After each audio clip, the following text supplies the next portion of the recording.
Welcome back. Today with me, I have Dr. David Ahn, who's he's the program director at the Mary and Dick Allen Diabetes Center at Hoag, and we are going to talk about a brand new technology. Yeah. Well, thank you for being with us. I was so excited when I saw this, and we were talking earlier about how technology is different for everyone using your smartphone. So tell me a little bit about it. Yeah, so I'm a big believer in technology and the potential it has to transform healthcare. And I'm really glad that you found out about this study that we're doing and this product that's on the market now. We're doing a research study right now with called the Cupid Study. We're working with something called a Bluetooth-enabled smart pen.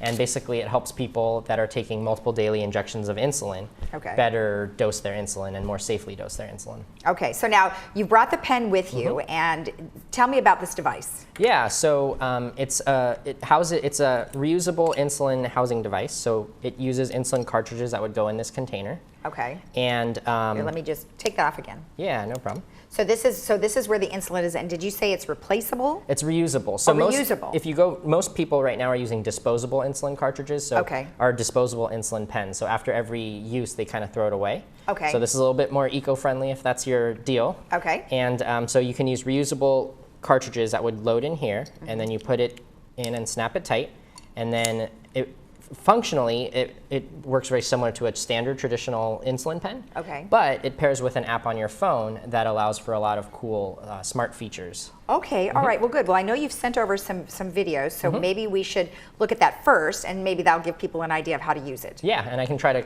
talk my way through it and explain what's going on. Okay, good. So go ahead and just go ahead and get started first. So in this example, say it's time for you to take a mealtime insulin injection. Okay. And typically people will take maybe the same dose of insulin all the time. Okay. So in this situation, you can type in your blood sugar on the left and the carbohydrates that you're about to consume on the right. And as you saw on that screen, it suggested a dose of 13 units. Okay. So one of the cool things about the pen is it automatically captures the time and dose of all the insulin that you're taking. Okay. So now you would be taking your pen and you'd be dialing the right dose. So you'd be dialing it first to 2 units because we ask our patients to do a priming dose. Okay. To make sure that the insulin pen's working, and that's just squirted into the air. Okay. And then they would switch to a 13-unit dose next. And that was the dose that was recommended. So then immediately after they inject that 13-unit dose, it would be captured on the phone, and you wouldn't have to type in anything. The 13 units just pops up. Oh, look at that. Okay, so what we're seeing on the screen is what you just mentioned. Yeah, so right at that point, you would see the 13 units being stored on the phone. Okay, and so what kind of information would that tell them in the long run? Yeah, so the benefit there is that it allows your providers or family members that might be concerned about you to know how you're dosing your insulin. Because right now, when people dose insulin off pens, it's really a black box, right? Nobody knows whether you're taking it, nobody knows how much you're taking, how you got to that number that you're taking. So by having a detailed record, it really helps your doctor's visits because the doctor can say, oh, for this dose, for this meal, you actually missed your lunchtime dose. And that's why your blood sugar went high. And the solution to that problem is going to be very different than if they did everything right and took their dose. The solution to that problem is going to be different, right? Because one is just take your dose, and the other one is, we have to change how much you're taking.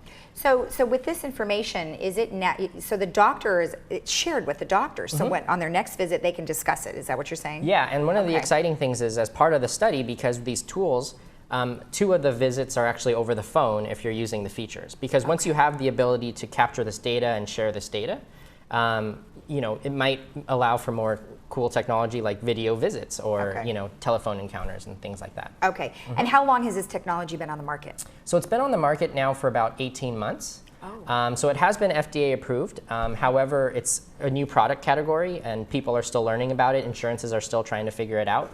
And so this is a small startup in San Diego that manufactures this device. Okay. Most people in the field feel that connected insulin pens are kind of the future and the next wave of what's really going to go mainstream. Okay. But they're still kind of making their way around the country.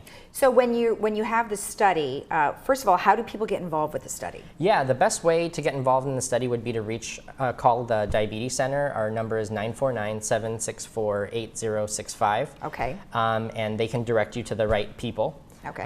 Or visit our website. It's one of the main banner icons on our website. All right. And then we can give you a call back and tell you about the study, do a little bit of a pre-screen to make sure you're eligible, and then schedule your first appointment. All right, and then what would they have to do? Would they have to download the software onto their smartphone and then just use the pen over a period of time? Exactly. So it's starting off as about a 3-month study, and there's several visits spaced out throughout those 3 months. We would provide the device free of charge. We'd help you get set up, give you all the instructions, help you set it up on your phone, and then we'd ask that you use the device to dose your insulin for the next 3 months. Is there anyone that wouldn't qualify? Really, as long as you're taking multiple shots of insulin a day, a long-acting insulin and a short-acting insulin, and as long as you're somewhat comfortable with a smartphone, you don't have to be a guru. Okay. But as long as you have a smartphone and are willing to try to use it, we're happy to enroll you in the study. Do you think there's any like crossover fears that you can help dispel, I suppose, because people are so used to using the old technology, so when you cross over, it's kind of scary, like, oh, what if it doesn't work? Right, and I think that's one of the things that I like about the device is that even if you don't have the smartphone, so say for example you left your smartphone at home or you just someone happened to give you this, you can actually do everything that you normally would with a disposable pen, and you wouldn't notice the difference. So it's not like it's dependent on your smartphone being nearby. The smartphone just adds some extra features. That's awesome. Yeah. That's awesome. And then let's talk about something that you and I were talking about before the interview, is how you've noticed people, under the ages of 55 to possibly 75, are really using their smartphones. Yeah, so I'm really passionate about smartphone apps and health technology, and a common misconception I hear is that people say, this must be really great for your younger patients, and older patients aren't as tech savvy. That's kind of the assumption. But in my practice and in my experience, it's actually been quite the opposite, in that many of my patients above the age of 50 and 60 are the most engaged with using their phones to track their health. And so I've been really excited about using digital health tools in patients that are older than 50 and 60. That's excellent. Well, it's really nice to know that there's something really cool and technological out there for those folks who need it. Yeah, thanks for helping us spread the word. You're welcome, and thank you for being with us. Yeah. And remember, if you want to be part of the Cupid Study, you can always go to their website, and you would just have to type in the Hoag Diabetes Center, and I'm sure it will bring it up. We'll be right back. Thank you. I hope that